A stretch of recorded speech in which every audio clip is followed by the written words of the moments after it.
Everyone and welcome to Irina education. मैं हूं Irina और इस वीडियो में मैं आप सबका स्वागत करती हूं और अपने चैनल में, आपके खुद के चैनल में इनफैक्ट मैं स्वागत करती हूं। और उसके साथ हम क्या डिस्कस करेंगे वो हम आपको बताने वाले हैं। इस वीडियो में हम लोग डिस्कस करेंगे इडियम्स एंड फ्रेजेस जो ऑलरेडी प्रीवियस ईयर में पूछे जा चुके हैं।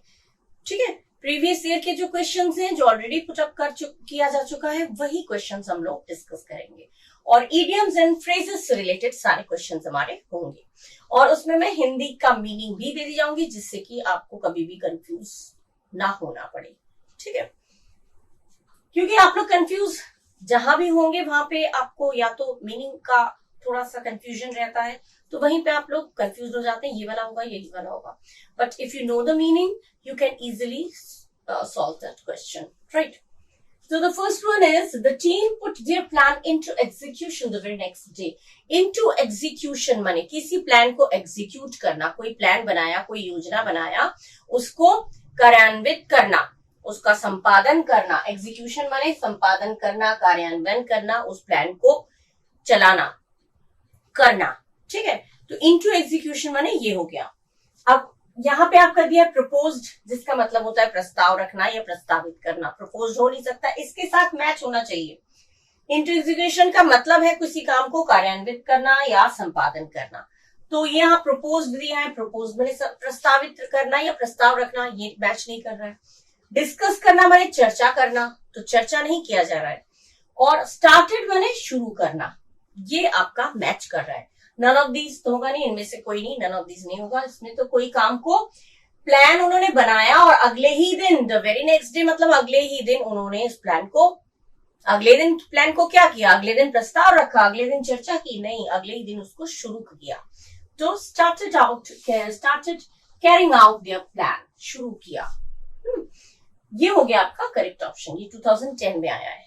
ठीक है, इस तरह से मीनिंग देती जाऊंगी तो आपको पता रहेगा कि हाँ, इसका अगर ये मीनिंग है तो इसका ये मैच करता हुआ मीनिंग होना चाहिए। This one will be the correct option.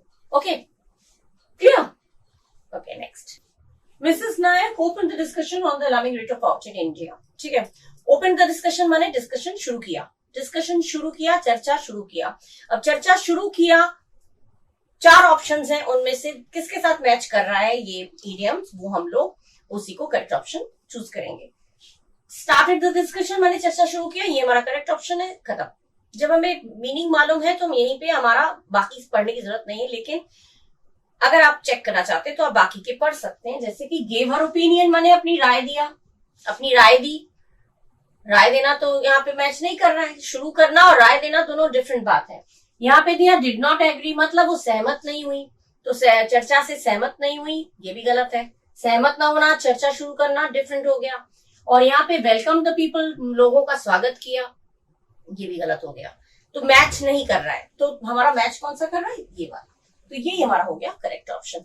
सबका मीनिंग गेव हर ओपिनियन, अपनी राय दी, वेलकम माने स्वागत किया, एग्री नहीं हुई मतलब सहमत नहीं हुई। तो कोई भी क्या मैच कर रहा है ऊपर वाले से, ओपन द डिस्कशन से नहीं मैच कर रहा है। तो ओपन डिस्कशन माने शुरू करना, चर्चा शुरू करना, जिसका करेक्ट ऑप्शन हो गया स्टार्टेड द डिस्कशन। करेक्ट, ये भी आपका 2010 का ही है। Okay, next. The third one is the course of events made it necessary for Joseph to start walking. Course of events का मतलब क्या होता है? कोर्स ऑफ इवेंट्स मैंने घटनाक्रम में, घटना चक्र में, जिस तरह से घटना हुई उस घटना को देखते हुए जोसेफ को काम करना शुरू करना पड़ा। तो घटनाक्रम में, घटना चक्र में, जो आप लोग हिंदी में बोलते हैं उसे कहते हैं कोर्स ऑफ इवेंट्स। ठीक है, माने जिस तरह से घटना घटी, जिस तरह से घटनाएं घटी, उस घटनाओं, उन घटनाओं की वजह से या उन घटनाओं के कारण उसको काम ज्वाइन करना पड़ा। Join necessary for Joseph to start working, काम करना उसको शुरू करना पड़ा। तो ठीक है, घटनाक्रम में या घटना चक्र में, ये होता है हिंदी। अब यहाँ पे इवेंट्स दैट वर प्लान्ड, घटनाएं जिसकी योजना बनाई गई थी, जिसकी प्लानिंग की गई थी। तो प्लानिंग नहीं की गई थी, जो घटनाएं घटी थी।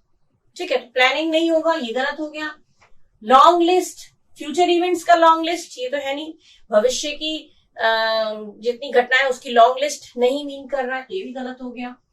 द वे थिंग्स हैपन, जिस तरह से घटनाएं घटी, घटनाएं जिस तरह से घटी उन घटनाओं को देखते हुए उसे काम ज्वाइन करना पड़ा। तो ये हो गया करेक्ट ऑप्शन। और नेचर ऑफ इवेंट्स माने घटनाओं का जो स्वरूप जो जोसेफ के काम ज्वाइन करने के बाद हुआ, तो ये घटनाओं का स्वरूप नहीं आएगा। घटनाओं का स्वरूप जो जोसेफ के ज्वाइन करने के बाद हुई, तो ज्वाइन करने के बाद तो हुई नहीं है, तो पहले ही बताया गया कि जोसेफ को ज्वाइन करना पड़ा, किन वजहों से ज्वाइन करना पड़ा। तो ये हो गया आपका correct option, the way things happen, जिस तरह से घटनाएं घटी उन घटनाओं को देखते हुए उसको काम ज्वाइन करना पड़ा। ठीक है, ये भी 2010 में आया है। कोर्स ऑफ इवेंट्स माने जिस तरह से घटनाएं घटी, जिस तरह से घटनाएं घटी इसकी इंग्लिश होगी the way things happen. Simple, जो मीनिंग इससे मैच कर रहा है वो ये वाला है, इसका मतलब ये करेक्ट ऑप्शन है। Okay, clear? मीनिंग देखते जाइए तो उस हिसाब से आपको एक बार पढ़ने पे भी वो आपको सफिशिएंट है, आपको कंफ्यूजन होगा ही नहीं बिल्कुल। ठीक है, अच्छा next, the next one is the new law on right to food safety will come into force next month. come into force माने जबरदस्ती नहीं है, फोर्स का मतलब होता है जबरदस्ती करना, लेकिन come into force मतलब हो गया वो लागू होना, वो लोगों तक पहुंचाना। come into force माने कोई कानून बनाया तो वो शुरू होगा, लोगों पर लागू होना शुरू होगा। तो come into force माने उस नियम का फॉलो किया जाएगा। ठीक है, come into force माने परिपालित होना या फिर लागू होना। ठीक है, नियम कोई बनता है तो उसको बनने के बाद जब लागू किया जाता है तो वो हो जाता है come into force। तो इसमें दिए be forced upon people. Forced upon people माने लोगों पर थोपा जाना, मजबूरी में थोपा जाना, उनको मजबूर कर देना, ये मैच नहीं कर रहा, ये गलत है। एसोसिएटेड माने संयुक्त करना, एसोसिएट करना, संयुक्त करना, इकट्ठा करना, ये भी गलत है।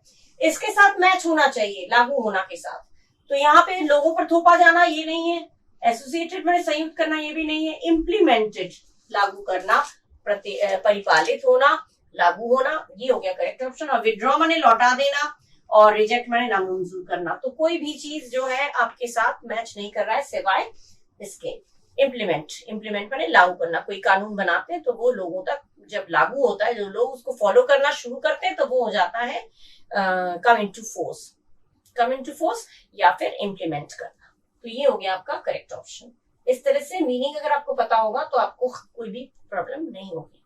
ठीक है, ये आपका 2010 का ही क्वेश्चन है, प्रीवियस ईयर में आ चुका है।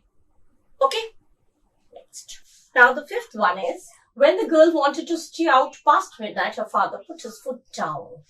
जब उस लड़की ने आधी रात के बाद बाहर रुकने का अपने पापा से बोला तो उसके पापा put his foot down। put his foot down माने अपनी नामंजूरी। put his foot down का एक्चुअल मीनिंग है कि किसी को रोकने के लिए अपने अधिकार का प्रयोग करना, किसी को रोकना है, किसी को मना करना है तो उसके लिए अपना हक इस्तेमाल करना, नामंजूरी दिखाना, नापसंदगी दिखाना, ये हो गया कि भाई कोई पूछता है कि तुम ये काम करूं या नहीं, मुझे तो नहीं पसंद है, मतलब नहीं करना है। ठीक है, मम्मी पापा लोग बोल देते हैं नहीं मुझे तो नहीं अच्छा लग रहा है, मतलब मत करो।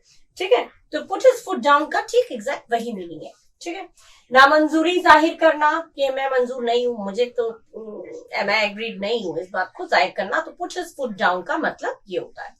अब इससे मैच करता हुआ हमारा वो गेव इन माने हार मान जाना, हार मान जाना नहीं होगा, या मान जाना, चलो तुम जाना चाहते हो अच्छा जाओ, मान गए, वो नहीं होगा, मैच नहीं कर रहा। नामंजूरी और ये गेव इन माने हार मान जाना या फिर हाँ कह देना, ठीक है भैया जाओ, ये चीज नहीं होगा।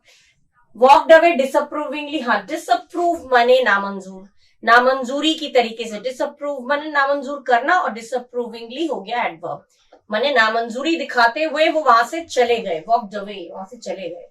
तो ये हो गया आपका correct option. This one is your correct option, this is wrong, this is wrong and this is wrong, this one is also, and none of this तो है ये। सो ऑब्स्ट्रक्टेड माने रोकना, obstructed her from leaving her house, उसे घर छोड़ने से रोका नहीं। रोकना अलग चीज हो जाती है, नामंजूरी जाहिर करना अलग चीज हो जाती है। ठीक है, तो नामंजूरी जाहिर करना मतलब हो गया मान जाना, नहीं गलत हो गया। नामंजूरी जाहिर करना ये करेक्ट है। यहाँ पे उसे घर छोड़ने से रोकना ये भी गलत है। और घर में समय पर आना, to be home on time, उसे रिक्वेस्ट किया, उसे आग्रह किया कि भाई तुम घर ठीक है जाओ लेकिन घर टाइम पे आ जाना, ये भी नहीं है, मैच नहीं कर रहा है इसके साथ, जो उसका मीनिंग है उसके साथ मैच किया ये वाला।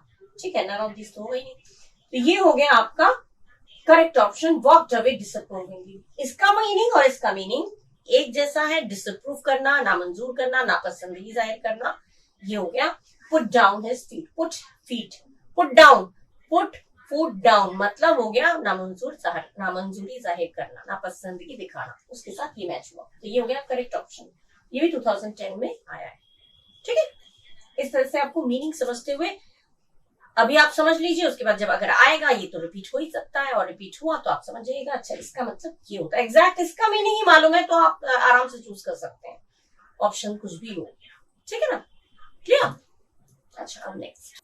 Now the sixth one is, in all likelihood the missing boy has run away to the forest. In all likelihood, likelihood का मतलब क्या होता है? लाइक करना नहीं, likelihood का मतलब होता है संभावना है, ऐसी पॉसिबिलिटी है, ऐसी प्रोबेबिलिटी है, ऐसी संभावना है।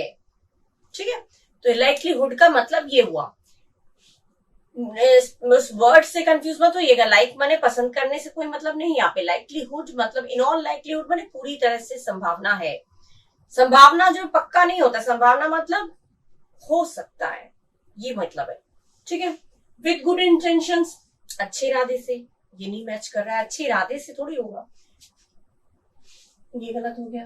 देयर इज नो चांस माने ऐसा संभव ही नहीं है, नो चांस असंभव, असंभव नहीं है, संभव है, संभावना है, और ये दे दिया असंभव एकदम अपोजिट कर दिया, तो ये भी रॉन्ग है। विदाउट डाउट मन निसंदेह, पक्का, जिसमें कोई शक नहीं है, पक्का वो वहां गया है।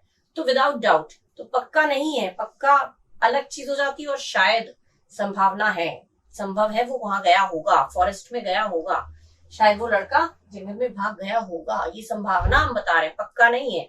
और इसका मतलब विदाउट डाउट माने इसमें कोई शक ही नहीं है, पक्का है बिल्कुल, नो डाउट, निस्संदेह, ये भी गलत हो गया।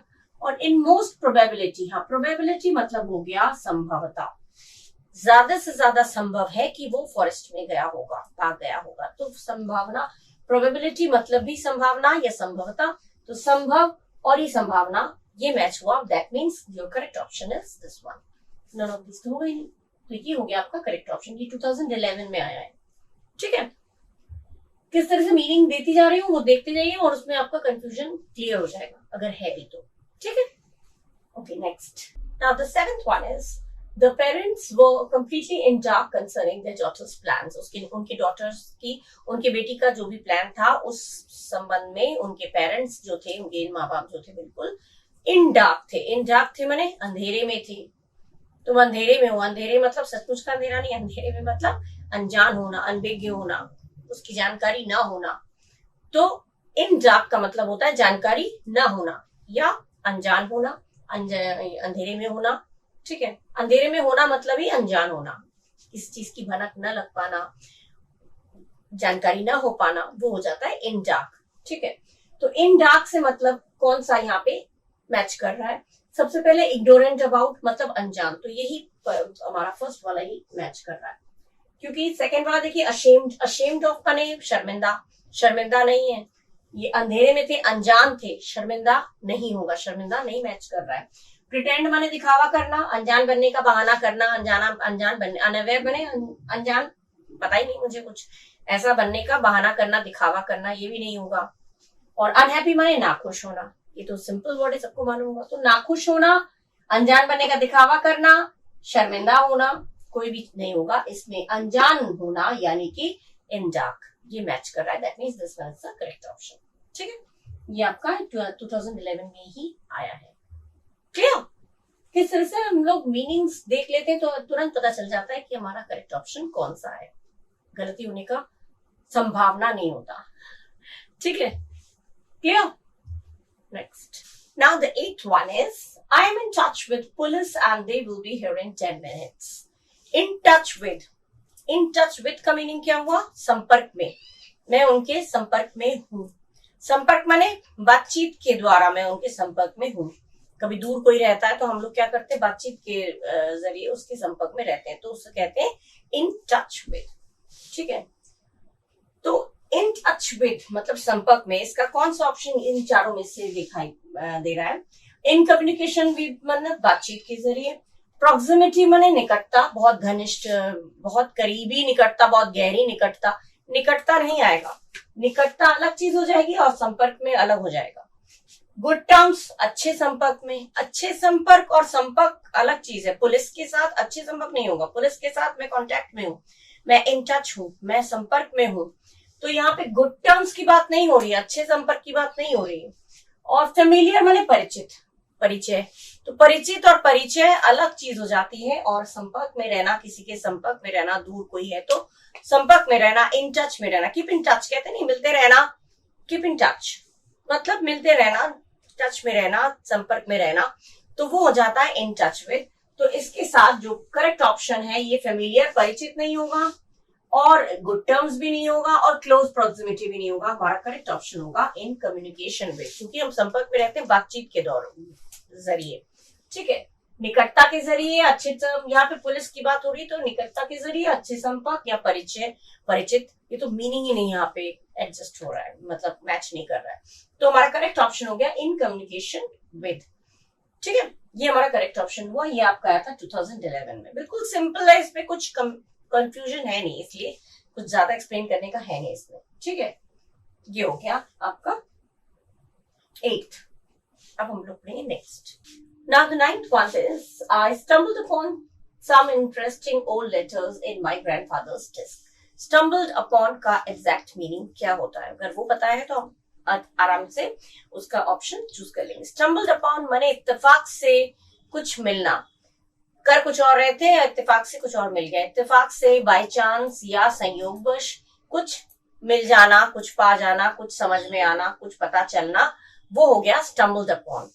ठीक है, तो मुझे संयोगवश कुछ पुराने लेटर्स मेरे ग्रैंडफादर के डेस्क में मिला। ठीक है, तो अब इससे मैच खाता हुआ कौन सा ऑप्शन है देखते हैं। फर्स्ट है डिलिबरेटली। डिलिबरेटली माने जानबूझकर, डिलिबरेटली जानबूझकर, तो ये मैच नहीं कर रहा है। सर्वे माने निरीक्षण करना, अवलोकन करना, ये भी मैच नहीं कर रहा। सर्वे थोड़ी किया था, वो तो इत्तेफाक से मिला था, ये भी मैच नहीं कर रहा है। ट्रिप्ड ओवर, गलती से, गलती से नहीं, संयोगवश मिलना अलग चीज हो जाती है, गलती से मिल जाना अलग चीज होती है, तो ये भी मैच नहीं कर रहा। Fourth one is discovered by chance. By chance का मतलब इत्तेफाक से, बाय चांस मैं कुछ कर कुछ और आता, मिल गया, बाय चांस मुझे ये चीज मिल गया, तो बाय चांस या संयोगवश या इत्तेफाक से, तो ये हमारा जो है वो करेक्ट ऑप्शन मैच कर रहा है। That means this one is your correct option. Clear? Deliberately, swerved, tripped over, इन सब की मीनिंग में हिंदी में इसलिए लिख दिया जैसे कि ये चीजें आपको मालूम हो। इससे से क्या होगा ना, आपकी वोकैब बहुत स्ट्रांग हो जाएगी।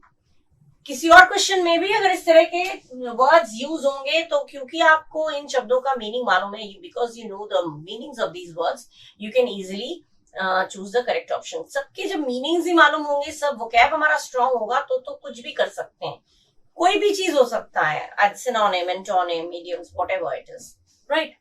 तो डिलिबरेटली, जानबूझकर, सर्वे, निरीक्षण करना, ट्रिप्ड ओवर, गलती से, डिस्कवर्ड बाय चांस माने संयोगवश मिलना, जो कि हमारा इसके साथ मैच कर रहा है, जो कि जिसका मीनिंग है स्टम्बल्ड अपॉन, मतलब इत्तेफाक से कुछ मिलना, संयोगवश कुछ मिलना। ठीक है, ये 2011 में आपका आया है।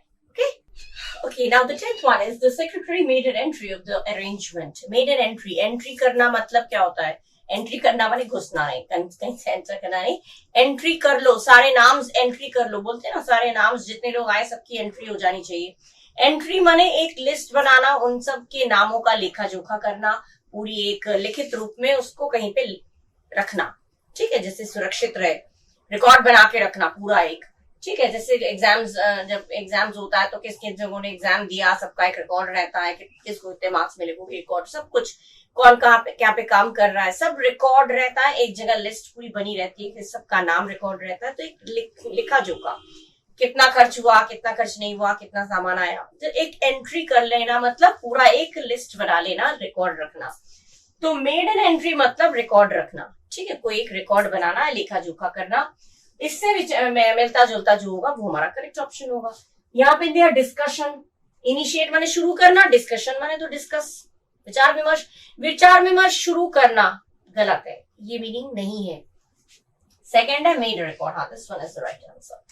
मेड रिकॉर्ड, रिकॉर्ड बनाना। ब्रॉट नोटिस, नोटिस लाना, नोटिस लाना और लेखा जोखा करना डिफरेंट, बिल्कुल ही अलग है। और शोड अप्रूवल, अप्रूवल माने सहमति, और शो माने दिखाना, अपनी सहमति दिखाना। सहमति दिखाना नहीं मैच कर रहा है। नोटिस लाना, ये भी मैच नहीं कर रहा है। और डिस्कशन चालू करना, विचार विमर्श चालू करना, शुरू करना, वो भी नहीं मैच कर रहा है। हमारा मैच कौन सा कर रहा है? Made a record. That means the second option is your correct one. ये भी 2011 में आया है। Okay, clear?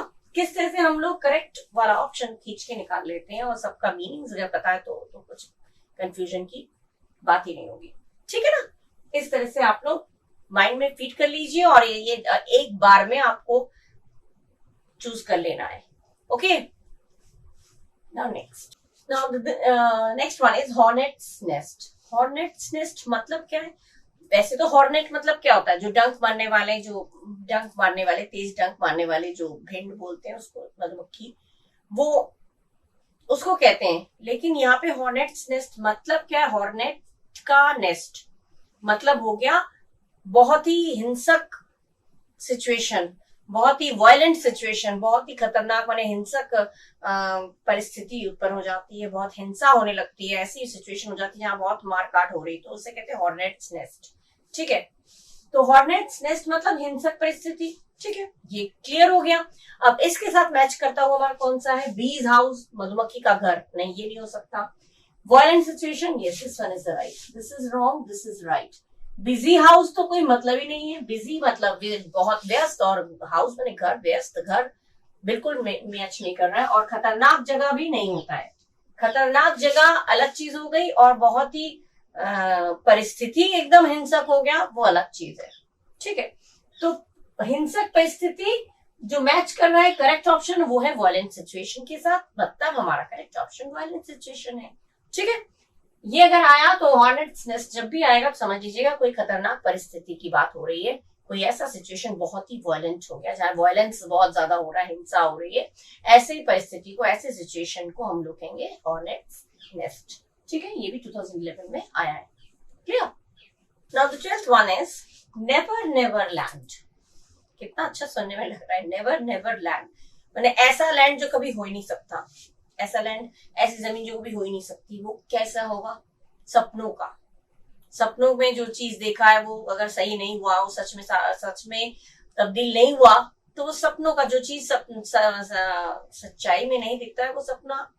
तो नेवर नेवर लैंड मतलब हो गया सपनों का देश, सपनों का घर, सपनों का जमीन, सपनों की धरती, कुछ भी कह सकते हैं। ठीक है, अच्छा, तो इसके साथ मैच करता हुआ आइडियल प्लेस। आइडियल तो आदर्श हो जाता है, तो सपनों का तो नहीं मैच किया, तो आइडियल प्लेस नहीं हो सकता। ड्रीम लैंड, यस, सपनों का देश, सपनों का घर, सपनों की जमीन। ठीक है, सपनों का देश, कुछ भी कह सकते हैं।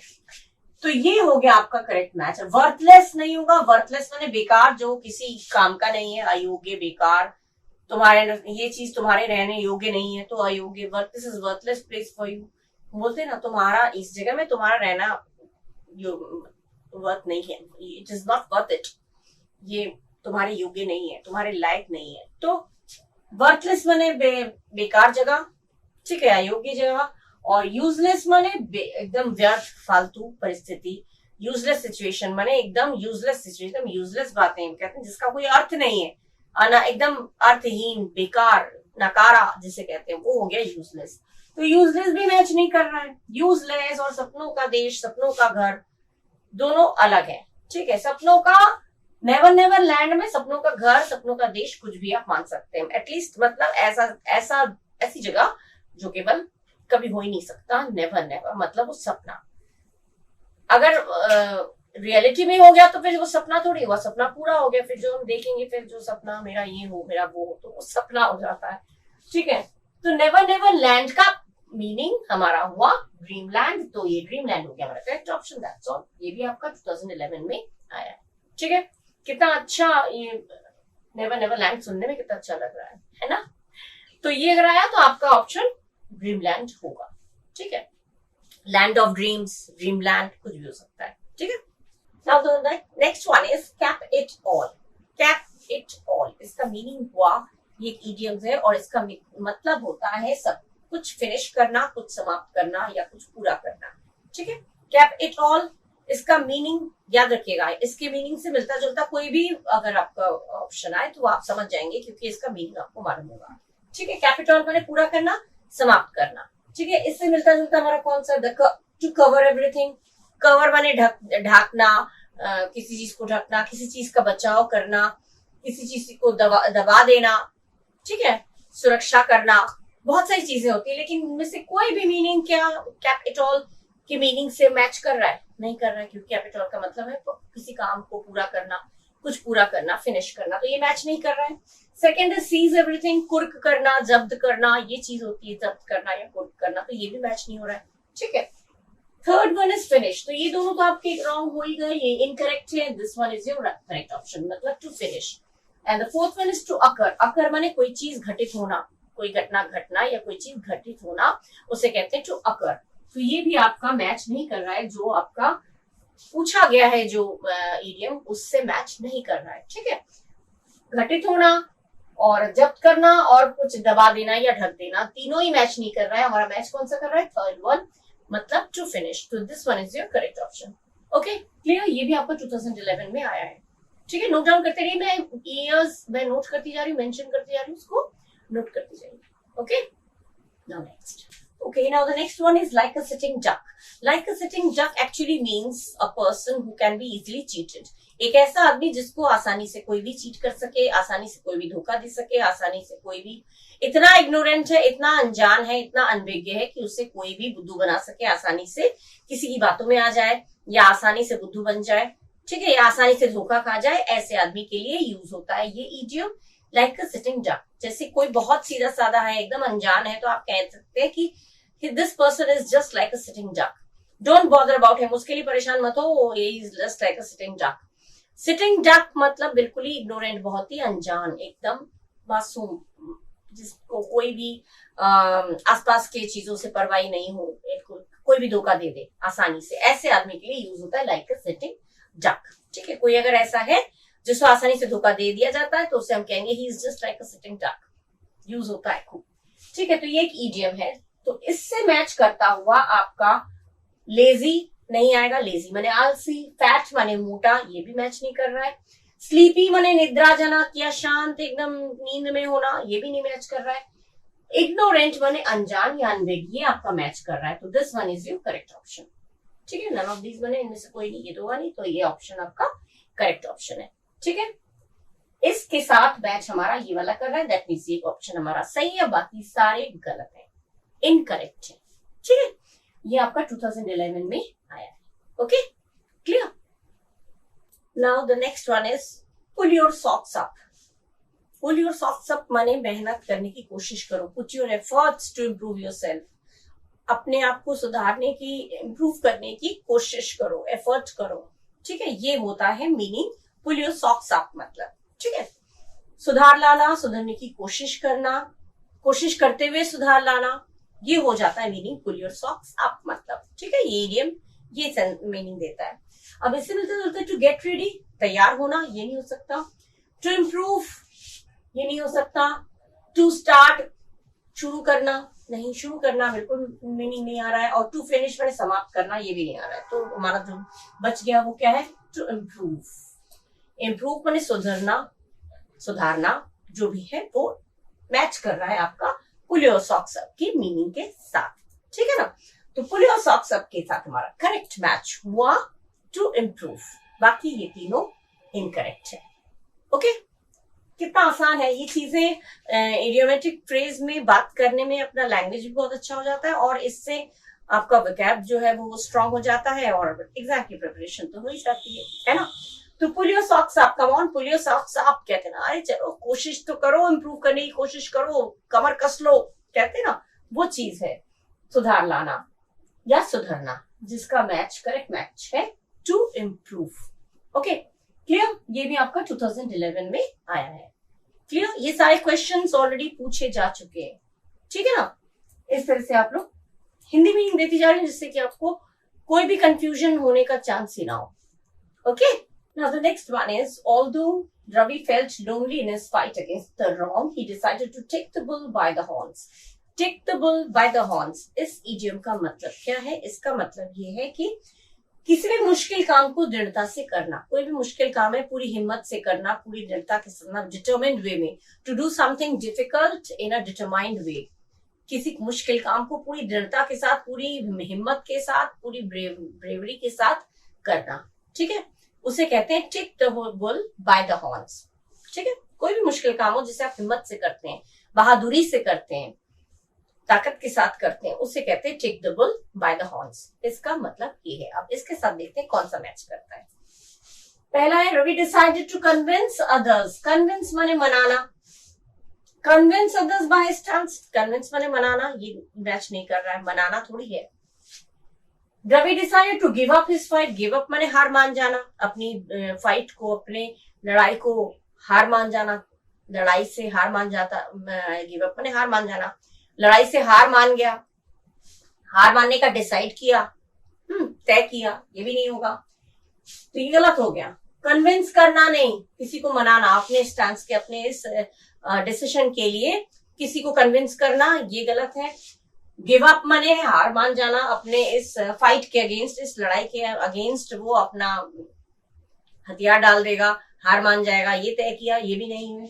He decided to put forward all his courage and strength. उसने तय किया कि वो सारा रख देगा सामने, जितनी भी करेज मैंने हिम्मत और स्ट्रेंथ माने ताकत, जितनी भी हिम्मत है, जितनी भी ताकत है, पूरी लगा देगा, पूरा सामने रख देगा अपनी इस फाइट को जारी रखने के लिए। तो ये हो गया आपका करेक्ट ऑप्शन। पूरी ताकत लगा देना, दृढ़ता से करना, हिम्मत से करना, ताकत से करना, ये आपका करेक्ट मैच है। To take the bull by the horns का मीनिंग के साथ करेक्ट मैच कर रहा है।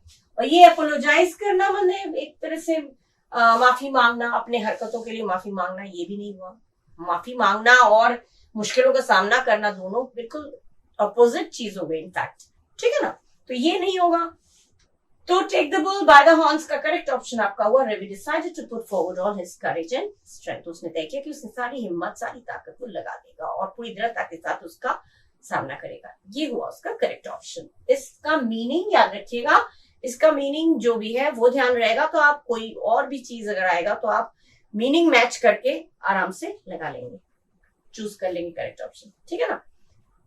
अच्छा, ये आपका आया SBI क्लब मेंस में 2018 में, ठीक है, ये आपका 2018 में आया। मेंशन करती जा रही हूँ, देखते जाइए और इनको अच्छे से पढ़िए, ये चीजें दिमाग में फीड कर लीजिए। ये बड़े सेंटेंस है इसलिए मैंने मीनिंग नहीं लिखा, मैंने लेकिन बता दिया। उसने डिसाइड किया कि वो दूसरों को अपने इस फैसले के लिए वो मनाएगा। इसमें हो गया, उसने फाइट से हार मानने की कोशिश की, डिसाइड किया कि हार मान जाएगा, छोड़ देगा, हथियार डाल देगा, ऐसा भी नहीं है। और यहाँ पे है माफी मांगेगा, ये भी नहीं है। यहाँ पे है उसने अपनी करेज माने ताकत, करेज माने हिम्मत और स्ट्रेंथ माने ताकत, वो लगा देगा, पुट फॉरवर्ड सामने रख देगा, लगा देगा। ये हुआ करेक्ट ऑप्शन, ठीक है ना, क्लियर हो गया। Next, now the 17th one is, as the situation got out of the control, the speaker of the parliament tried to put oil over troubled waters.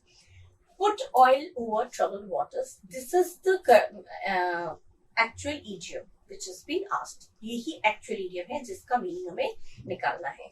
Put oil over troubled waters, troubled waters माने पानी, अस्त व्यस्त पानी जो बहुत ही ज्यादा बहता हुआ, बहुत उथल पुथल पानी में ऑयल डाल देना। ये हुबहू वर्ड बाय वर्ड मीनिंग नहीं है, इसका जो सेंस है वो ये है कि किसी नॉइजफुल या किसी डिस्टरबेंस को काम डाउन करने की कोशिश करना, शांत करने की कोशिश करना। कहीं पे डिस्टरबेंस है, कहीं पे कुछ परेशानी है, उसको शांत करने की कोशिश करना, इसका मीनिंग होता है। इसका ही put oil over the troubled waters का एक्चुअल मीनिंग है। कहीं पे कुछ खलबली मची हुई है, कुछ फाइट या कुछ बहस चल रही है और उसको शांत करने की कोशिश करना, इसका मीनिंग यही बताता है, ठीक है। मतलब बहस कर रहे लोगों के बीच शांति बनाने का प्रयास करना। बहुत सारे लोग पार्लियामेंट में बहस करते हैं, तो स्पीकर क्या करते हैं, उसमें शांत कराने की कोशिश करते हैं लोगों को, तुम भी चुप हो जाओ, तुम भी चुप हो जाओ। दोनों में लड़ाई होती तो कहते हैं ये शांत करने को, तो दोनों को शांत करने के, बहुत सारे लोग आपस में लड़ रहे हैं, परेशान हो रहे हैं, तो उसको शांत करने के लिए जो एफर्ट किया जाता है उसको कहा जाता है to put oil over troubled waters, right. इसके साथ करेक्ट मैच हमारा कौन सा है, first one, the speaker try to calm the situation, situation को काम करना, काम माने शांत करना, this is the correct option. ये पता चल गया, यही हमारा करेक्ट ऑप्शन है, ठीक है, क्योंकि शांत करना काम माने शांत, सिचुएशन में परिस्थिति, परिस्थिति को शांत करना, यही एक्चुअल मीनिंग है। लेकिन अगर आपको और आगे देखना है फॉर योर क्लियरेंस, अगर आप क्लियर करना चाहते हैं कि हमने सही लगाया नहीं, तो आप देख सकते हैं जैसे कि second one is saying the speaker try to take advantage of the situation, take advantage माने फायदा उठाना, स्पीकर ने सिचुएशन का फायदा उठाने की कोशिश की, गलत हो गया। Third one is the speaker jumped into the fight, the speaker जो है वो लड़ाई में कूद पड़े, ये भी गलत है, ठीक है। Fourth one is the speaker remain indifferent to the situation, मतलब स्पीकर जो है वो इस सिचुएशन से बिल्कुल बेपरवाह होके खड़ा रहा या बेपरवाह रहा।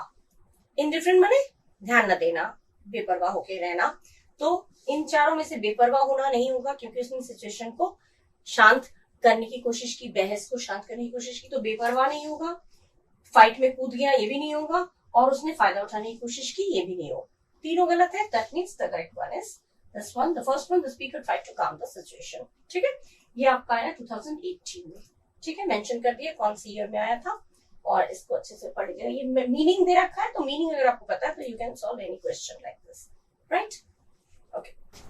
Now the next one is the researcher tried his best to explain the importance of his new discovery to the panel members, but soon realized that he was casting pearls before a swine. Casting pearls before a swine मतलब क्या? इसमें दिया researcher ने try, जो research करा था उसने कोशिश किया कि इम्पोर्टेंस, अपनी जो डिस्कवरी उसने किया, जो आविष्कार किया, उसकी इम्पोर्टेंस वो पैनल ऑफ मेंबर्स जो है उनके पैनल के सामने रखे, लेकिन फिर उसे एहसास हुआ कि ये तो भैंस के आगे बीन बजाने जैसा है। Casting pearls before a swine माने भैंस के आगे बीन बजाना, मतलब जिसको उस पर्टिकुलर चीज का वैल्यू नहीं पता, इंपॉर्टेंस नहीं पता, उसके सामने वो चीज बताना, ठीक है। जो उस चीज को समझता ही नहीं, उसके सामने बोले जा रहे हैं जो कुछ समझता ही नहीं है, ठीक है। तो ये हो गया भैंस के आगे बीन बजाना, खूब यूज होता है, ठीक है। तो इसमें फर्स्ट ही realise the panel members would take his suggestion seriously, उसके सजेशन को सीरियसली लेंगे, ये नहीं हो सकता, क्योंकि सीरियसली नहीं लेंगे, क्योंकि भैंस के आगे बीन बजाना माने उसके इंसान उसके सामने बोलना जिसे उसकी कोई समझ ही नहीं है। तो यहाँ पे सजेशंस को सीरियसली तो लेंगे नहीं, तो ये इनकरेक्ट हो गया। He realized that it disclosed information to greedy panel, एक लालची पैनल मेंबर्स के सामने उसने अपना डिस्कवरी खुलासा कर दिया, अपने आविष्कार का खुलासा कर दिया, ये भी नहीं है, ये तो आविष्कार का खुलासा मीनिंग ही नहीं दे रहा है। He realized that he had come to right group of people, उसे एहसास हुआ कि वो सही लोगों के सामने आया है, सही लोगों के साथ वो अपनी डिस्कवरी शेयर कर रहा है, अपना आविष्कार, ये भी नहीं है। तो लास्ट बच गया, he realized that the panel members cannot appreciate his findings, उसको ये रियलाइज हुआ, उसको ये रियलाइज हुआ, ये एहसास हुआ कि जो पैनल मेंबर्स हैं वो लोग उसकी फाइंडिंग्स, उसकी आविष्कार को कोई अप्रिशिएट नहीं करेगा, कोई तारीफ नहीं करेगा। ये हो गया आपका करेक्ट ऑप्शन, क्योंकि तारीफ तो तब करेंगे ना जब उनको उस बात की समझ होगी। भैंस के आगे बीन बजाना मतलब जिसको उस चीज की समझ ही नहीं है, उसके सामने वो अपना आविष्कार के बारे में बता रहा है, तो उनको क्या पता चलेगा, तो वो उसकी फाइंडिंग्स को, उसके खोज को अप्रिशिएट नहीं करेंगे, तारीफ नहीं करेंगे, मतलब भैंस के आगे बीन बजाना, ठीक है। सीरियसली नहीं लेंगे क्योंकि उन्हें समझ ही नहीं इस चीज की, तो सीरियसली भी नहीं लेंगे। उसे ऐसा भी नहीं लगा कि वो लालची लोगों के सामने उसने अपना आविष्कार रखा है, ना ही ये हो सकता है कि वो सही ग्रुप ऑफ पीपल के, सही लोगों के सामने आया, ये भी मैच नहीं कर रहा है। करेक्ट मैच आपका है, he realized that the panel members cannot appreciate his finding, उसे एहसास हुआ कि ये पैनल मेंबर्स जो जिनके सामने मैं ये बोल रहा हूँ, अपना आविष्कार दिखा रहा हूँ, वो लोग मेरी खोज का कोई वैल्यू ही नहीं देंगे, अप्रिशिएट नहीं करेंगे, तारीफ नहीं करेंगे, क्योंकि भैंस के आगे बीन बजाना जैसी बात है, ठीक है। ये हो गया आपका correct option. Casting pearls before a swine मैंने भैंस के आगे बीन बजाना, जिसका करेक्ट मैच ये, ठीक है। ये आपका 2018 में आ चुका है, पूछा जा चुका है, ठीक है। सेंटेंस ये अलग हो सकता है, लेकिन casting pearls before a swine मतलब किसी ऐसे इंसान के सामने बात को रखना जिसको उस चीज की समझ ही नहीं है, ठीक है। ये हो गया आपका मीनिंग। अब हम लोग नेक्स्ट पढ़ेंगे। Next is the children have to eat a humble pie after the workers decided to go on strike to protest against the buyer's promotions. Eat a humble pie, इसका मतलब होता है हार मानना, नाक रगड़ना, जब नाक रगड़ना कब होता है? जब हार मानते हैं, ठीक है। नाक रगड़ना पड़ेगा मतलब हार मानना पड़ेगा, हार मानना। तो वर्कर्स ने जब डिसाइड किया कि वो खिलाफ जो बायस इलेक्शंस, बायस प्रमोशन माने एक तरफा, पक्षपातपूर्ण जब प्रमोशन माने तरक्की, और क्या रह गया, कुछ और है जो इसमें नहीं आया। चेयरमैन को नाक रगड़ना पड़ा जब वर्कर्स ने स्ट्राइक पे जाने की, मतलब हड़ताल पर जाने की घोषणा की, बायस प्रमोशन की वजह से, पक्षपातपूर्ण प्रमोशन की वजह से, प्रमोशन दिया जाता है ना, उसकी वजह से। तो इसमें इसका जो नाक रगड़ना, हम बोल पाए मतलब नाक रगड़ना तो मतलब हार मानना, हथियार डालना, कुछ भी कह सकते हैं। तो इसमें फर्स्ट वाले में पोलाइटली रिफ्यूज्ड माने मना करना, तो ये नाक रगड़ना नहीं हुआ। रिफ्यूज माने मना करना, तो मना करना, नाक रगड़ना बिल्कुल मैच नहीं कर रहा है। सेकंड में गिव अप हिज प्राइड, ये रिफ्यूज माने मना करना, ये नहीं होगा, ठीक है, ये नहीं होगा। और गिव अप माने हार मानना, दे दिया अपना प्राइड माने अपना जो घमंड है, अपना जो शान है, उसने उसको त्याग दिया, ये हो गया आपका त्याग दिया, शान त्याग दिया, अपना घमंड अपना त्याग दिया, मतलब उसने हार मान ली। तो यही हो गया आपका करेक्ट ऑप्शन।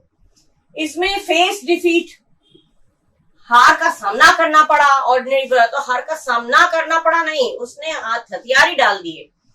डिफीट तो तब होता है लड़ाई जब दोनों बराबर होते हैं, लेकिन इसमें लड़ाई की नहीं उसने तो डिफीट माने हार यहाँ पे होगा। डिफीट तब आता है जब दोनों पक्ष में लड़ाई हुई और फिर हार डिफीट हुआ, लेकिन यहाँ पे उसने लड़ाई नहीं की, उन्होंने जब स्ट्राइक पे जाने की बात की तो उसने हथियार डाल दिया, फिर हथियार डाल दिया, हार मान लिया, ये हो गया गिव अप। और यहाँ पे हो गया कैरियर वॉज टिंटेड, उसका कैरियर अंधेरे में चला गया। एलिगेशंस माने आरोप, मतलब वर्कर्स ने एलिगेशन लगाया, आरोप लगाया कि चेयरमैन ने पक्षपातपूर्ण प्रमोशन किया है, एलिगेशन माने आरोप लगाना। तो टिंटेड माने अंधेरे में चला जाना उसका कैरियर, ये भी नहीं होगा, ठीक है, क्योंकि अंधकार में चला गया कैरियर, ये अलग चीज हो गई। नाक रगड़ना, अगर गिव अप करना, ये अलग चीज हो गई। तो नाक रगड़ना से मैच करता हुआ गिव अप हिज प्राइड आ रहा है, तो यानी कि ये ऑप्शन आपका करेक्ट है। ये 2018 में आपका आया है, ठीक है। इस तरह से मेन जो मीनिंग है वो आपको बता दे रही हूँ, पूरा सेंटेंस तो जरूरत नहीं, मेन मीनिंग आपको मालूम। रिफ्यूज मना करना, गिव अप माने हथियार डाल देना, फेस माने लड़ाई का सामना करना, हार का सामना करना, ऑर्डिनरी वर्कर्स के सामने उसको डिफीट तब होती है जब लड़ाई दो पक्षों में होती है, तब हार और जीत, लेकिन उसने अपना त्याग दिया, अपना घमंड त्याग दिया, ये हो गया गिव अप। और कैरियर टिंटेड हो गया, टिंटेड माने तो कलर्ड, लेकिन यह उसका कैरियर जो है वो अंधेरे में चला गया, ऐसा भी नहीं है, ठीक है, क्योंकि उसने नाक रगड़ा, ये मीनिंग से मैच होता हुआ ये है, ठीक है। क्लियर हो गया ये क्यों ये ऑप्शन सही है और क्यों ये वाले गलत है? क्लियर हो गया ना बच्चों, ठीक है। ये आया 2018 में, ठीक है। ये क्वेश्चंस आ चुके हैं, इसको इस तरह से पढ़िएगा, विद मीनिंग समझते जाइएगा, तो कोई कंफ्यूजन नहीं होगा, okay. Now the next one is the bankrupt organization has been handed over to its new owners, lock, stock and barrels. Lock, stock and barrels, इस idiom का क्या मतलब है? मतलब हर एक हिस्सा, एक एक पार्ट पूरी तरह से कंप्लीटली, इसे कहते हैं लॉक, स्टॉक एंड बैरल्स, ठीक है। पूरी तरह से कंप्लीटली हर एक हिस्सा, एक एक चीज जिसे कहते हैं, उसे कहते हैं लॉक, स्टॉक एंड बैरल्स, ठीक है।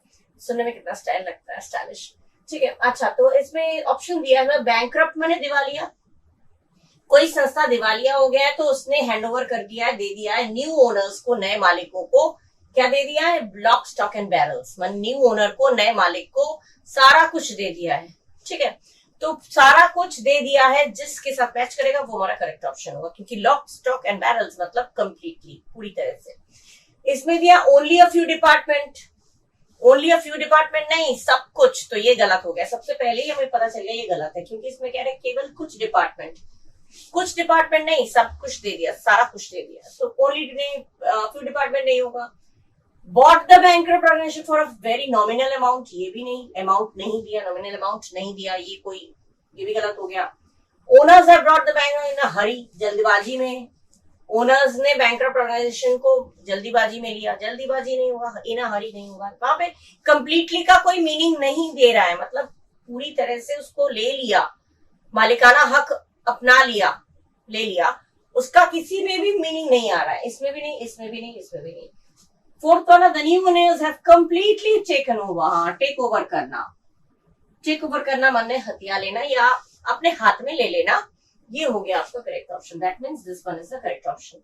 न्यू ओनर्स ने पूरी तरह से टेक ओवर कर लिया बैंकरप्ट ऑर्गेनाइजेशन को, अपने हाथ में ले लिया। बैंकरप्ट माने दिवालिया ऑर्गेनाइजेशन को अपने हाथ में पूरी तरह से ले लिया, तो कंप्लीटली टेकन ओवर, और ये पूरी तरह से ये मैच कर रहा है। That means this one is the correct option. ठीक है, ये भी 2018 में आ चुका है। रिपीट हो भी सकता है, नहीं भी हो सकता है, सेंटेंस चेंज हो सकता है, but you should know the meaning of these idioms and proverbs, right? हो गया क्लियर ये वाला? ठीक है ना? Lock stock and barrels means पूरी तरह से, कंप्लीटली। ठीक है, now the next one is John keeps drawing on fancy about banking job in government sector. अब इसमें ड्रॉइंग ऑन फैंसी मतलब फैंसी माने इमेजिन करना, हमेशा वो सोचता रहता है, हमेशा इमेजिन करता रहता है, हमेशा कल्पना करता है कि मुझे गवर्नमेंट जॉब मिल जाए। ठीक है, जैसे आप लोगों को भी कल्पना में सोचते रहते हैं, और कल्पना आप लोगों की हकीकत में भी हो जाएगा, ये मैं श्योर कह सकती हूँ। मेरी ब्लेसिंग्स आप सबके साथ है। केवल कल्पना नहीं रहेगी, वो सच्चाई में तब्दील होगा। ठीक है, तो जॉन जो है वो कल्पना में रहता है, हमेशा सोचता रहता है, इमेजिन करता रहता है गवर्नमेंट सेक्टर में बैंकिंग जॉब्स मिलने के लिए। ठीक है, अब इसमें आकर्षित होता रहता है, कल्पना करता रहता है, जिसके साथ मैच होगा वो होगा हमारा करेक्ट ऑप्शन। पहले ही तो दिया, use imagination. Do things beautifully नहीं होगा, सुंदरता से सारे काम करता है, नहीं। इमेजिनेशन और सुंदरता से काम करना नहीं मैच करना है। क्लियर कंक्लूजन बनाता है, कोई भी निष्कर्ष निकाल लेता है किसी के बारे में भी, किसी भी चीज के बारे में, ये भी नहीं होगा। और लाइक्स गवर्नमेंट जॉब पसंद करता है, नहीं। पसंद करता है नहीं, पसंद करता है, लेकिन यहाँ पे है कल्पना करता है, सोचता रहता है काश मुझे जॉब मिल जाए, गवर्नमेंट सेक्टर में कोई बैंकिंग जॉब मिल जाए। तो कल्पना करना और इमेजिनेशन मैच कर रहा है, दैट मीन्स ये हमारा करेक्ट ऑप्शन है। That's all. और कोई भी मैच नहीं कर रहा है, गवर्नमेंट जॉब पसंद करता है, कंक्लूजन निकालता है, ब्यूटीफुली चीजों को करता है, कोई भी मैच कर रहा है क्या? नहीं करता है। तो यानी कि ये वाला आपका करेक्ट ऑप्शन है। ये आपका आया था एसबीआई क्लर्क में 2019 में। ठीक है, आ चुका है।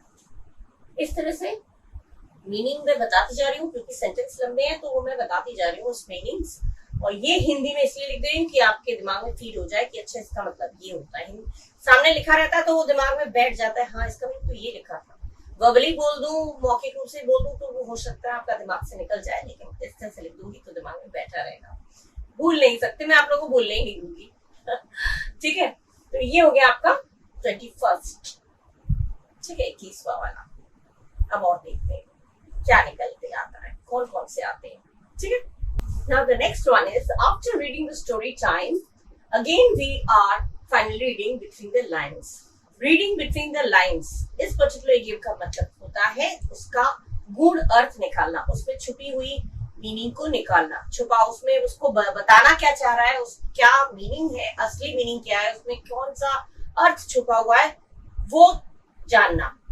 छुपी हुई अर्थ, छुपा हुआ अर्थ या गूढ़ अर्थ निकालना, उसको कहते हैं रीडिंग बिटवीन द लाइन्स। ठीक है, असली अर्थ उसमें है क्या, बोलना क्या चाह रहा है, वो होता है रीडिंग बिटवीन द लाइन्स। अब कौन सा मैच कर रहा है? रीडिंग टू एंटरटेन अदर्स, दूसरों का मनोरंजन करने के लिए, ये नहीं है, गलत। Understanding the hidden meaning, this one is right, ये गलत है, ये है तुमका आपका सही।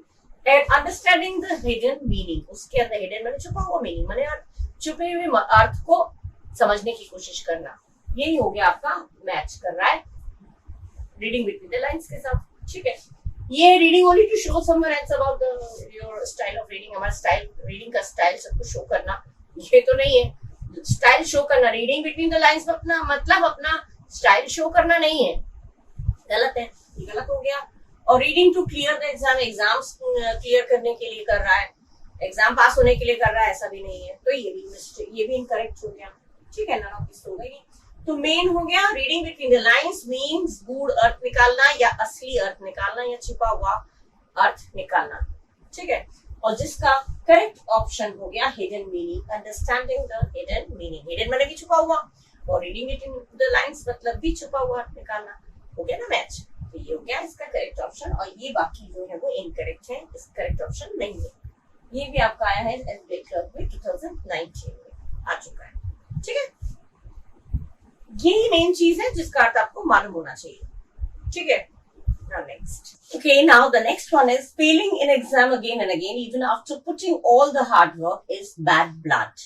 ठीक है, मैंने एग्जाम में बार बार फेल होने के बाद, इतना हार्ड वर्क के बाद भी जब एग्जाम में बार बार फेल हो रहा है तो उसमें बैड ब्लड आ गया। बैड ब्लड मतलब कटुता की भावना, दुर्भावना, किसी मतलब एक तरह से गुस्सा, कुछ भी आ सकता है। जब हम लोग बार बार फेल होते हैं तो उसमें क्या होता है, एक अजीब सी नफरत सी हो जाती है या दुर्भावना मन में पल जाती है, वो चीज है।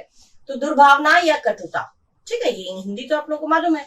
तो बैड ब्लड मतलब बुरी भावना, दुर्भावना, कटुता। अब इसके साथ मैच करता हुआ जो भी हमारा ऑप्शन होगा वो हमारा होगा करेक्ट ऑप्शन, ठीक है।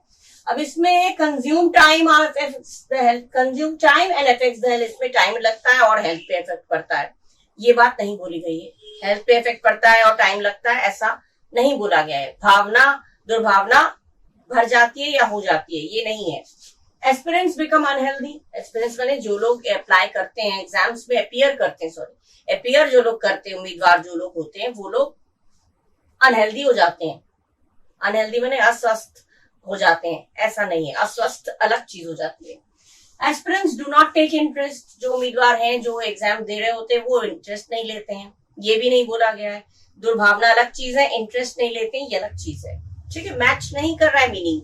अब हमारा क्या है, क्रिएट एंग्री फीलिंग, हाँ ये मैच कर रहा है, that means this one is the correct option. Angry feeling, मन में गुस्से की भावना, कटुता की भावना, बुरी भावना एक मन में क्रिएट हो जाती है, हो ही जाता है। कोई बार बार फेल होगा किसी चीज में, बार बार असफल होगा, कोई भी काम हो, हार्ड वर्क कर रहा है फिर भी वो, मेहनत कर रहा है फिर भी वो असफल हो रहा है, फेल हो रहा है, तो फीलिंग्स कैसी होंगी, अच्छी तो नहीं होंगी, बुरी होंगी।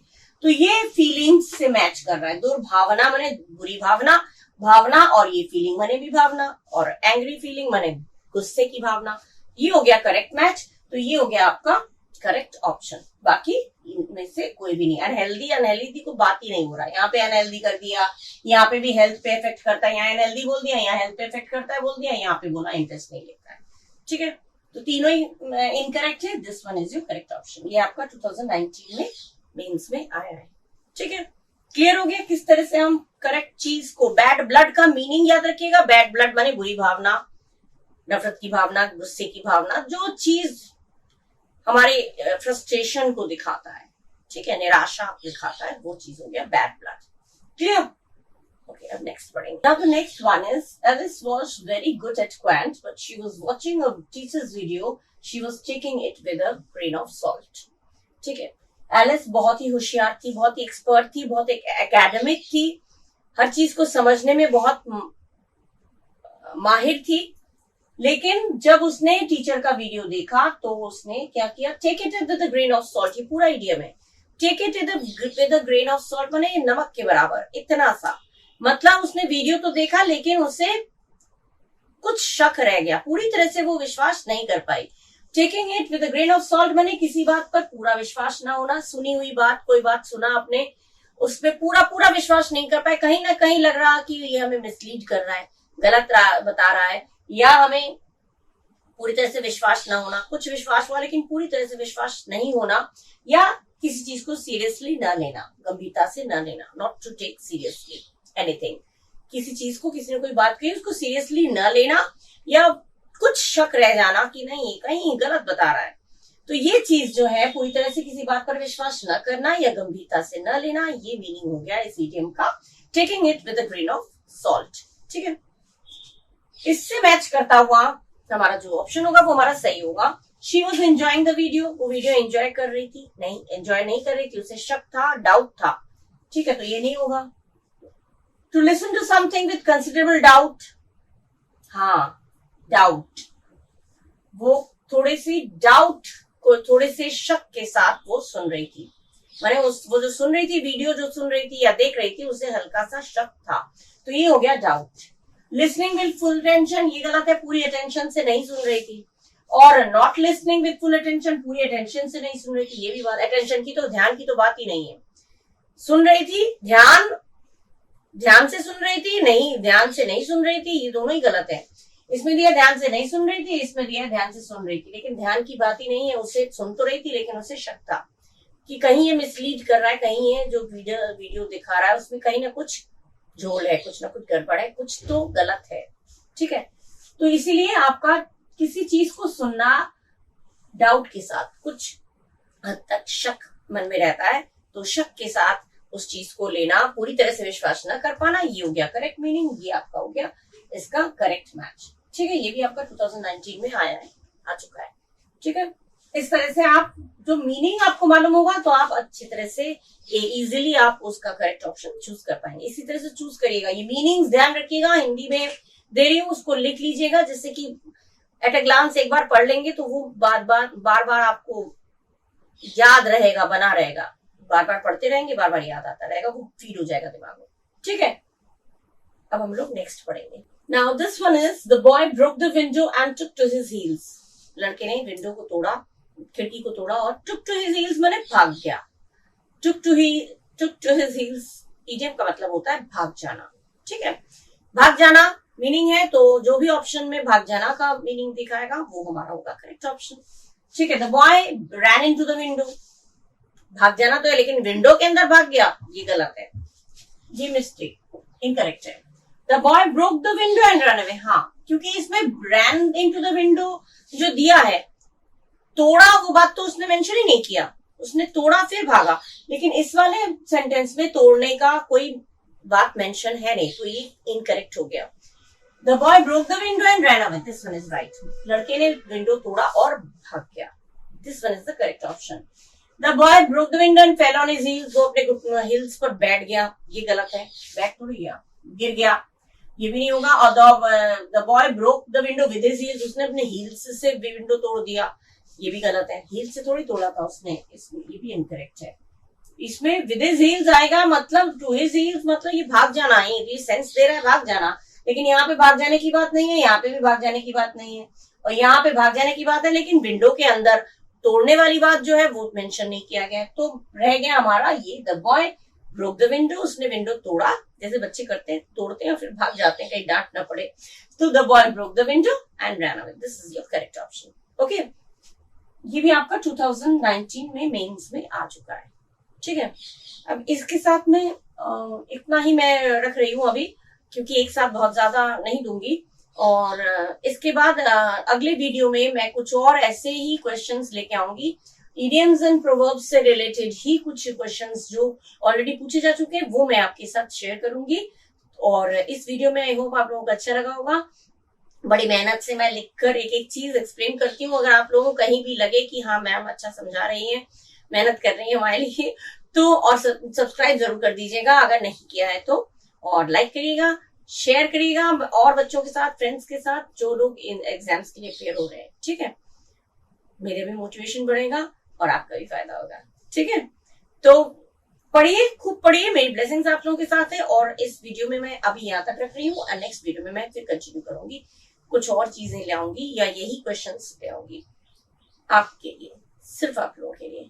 ठीक है, so to the next video, bye bye, thank you and do take care of yourself.